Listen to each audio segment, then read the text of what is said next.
Have you ever felt like your English sounds too basic? You use words like good, okay, thank you, but native speakers sound so much smoother.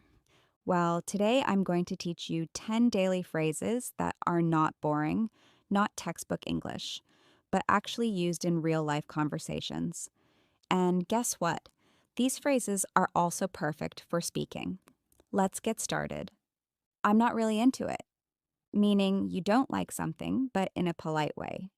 Do you want to watch a horror movie tonight? I'm not really into horror. How about a comedy? Perfect for IELTS Part 1 when talking about likes and dislikes. It's not my cup of tea, meaning something you don't enjoy or prefer. Do you like cricket? To be honest, it's not my cup of tea. I prefer football. Shows idiomatic range. Examiner will love this. I can't make it, meaning you can't attend or join something. We're having a dinner on Friday. Can you come? Oh, I'd love to, but I can't make it this time. Natural phrase instead of always saying, I can't come. I'm feeling under the weather, meaning you're not feeling well. Hey, you look tired. Are you okay? Yeah, I'm a bit under the weather today. Advanced yet daily, better than always saying I'm sick.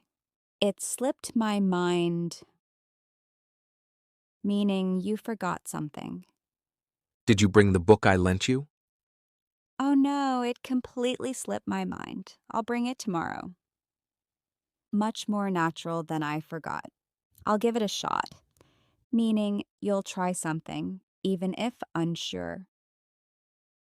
Do you know how to play chess? Not really, but I'll give it a shot. It shows flexibility and confidence. I'm on the fence, meaning you're undecided. Are you going to apply for the scholarship? I'm still on the fence. I need to think about it more. Great for expressing opinion in IELTS Part 3.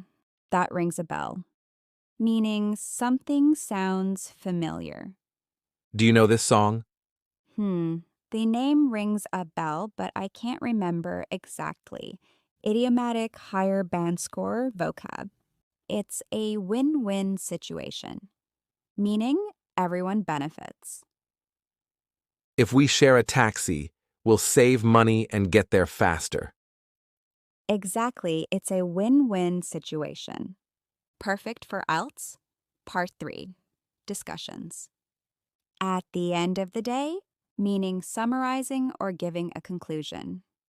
Do you think studying abroad is worth it? At the end of the day, it's about gaining experience and growing as a person. Brilliant for IELTS high-level answers? So those were 10 natural B1 to B2 English phrases that can take you from sounding basic to fluent. Start using them in your daily conversations, and you'll notice the difference immediately. And remember, fluency isn't about using big, complicated words, it's about sounding natural. If you found this helpful, hit the like button, subscribe to 9-Band Journey with Nimra, and let me know in the comments which phrase you'll use first. See you next time.